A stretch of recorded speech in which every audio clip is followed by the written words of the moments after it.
के करही ऊँचाही बेदिया त सुंदर दीप जलय सुंदर दीप जलय हो। अरे के करही ऊँचाही माथ तिलक भाल सोहई हो।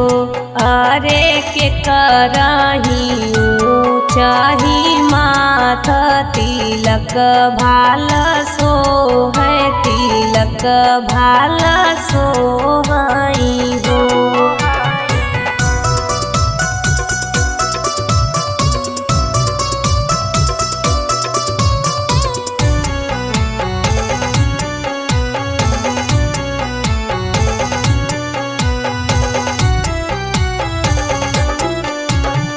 दशरथ के ऊँचाही बखरिया त बेदिया पे दीप जलय बेदिया पे दीप जलय हो।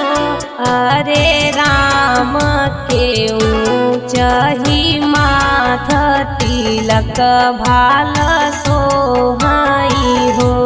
अरे राम के ऊँचाही माथ तिलक भाल सोहै तिलक भाल सोहई हो।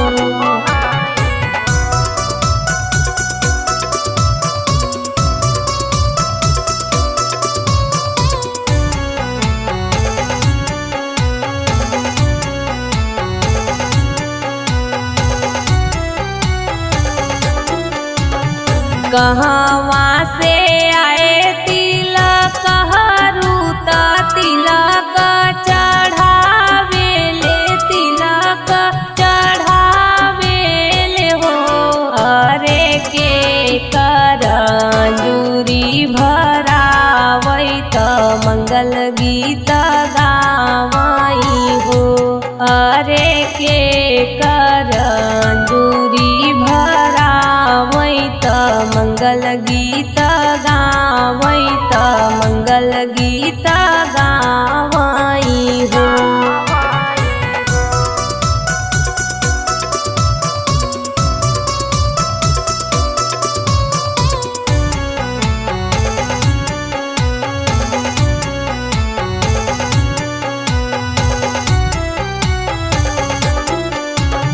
मिथिला से आए तिलक हरू त तिलक चढ़ावेले तिलक चढ़ावेले हो। अरे राम के अंजूरी भरावै त मंगल गीत गावई हो।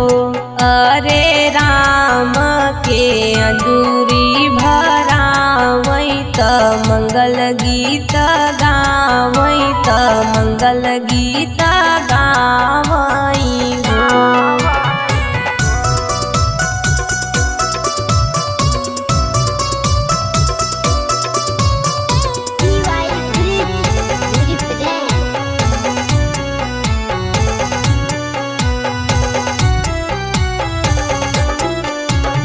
मचिया पे बैठे राजा जनक त अंगना निहारे ले अंगना निहारे ले हो। अरे दशरथ के अंगना बा छोट तनिक नाही लागई हो। अरे दशरथ के अंगना बा छोट तनिक नाही लागई तनिक नाही लागई हो।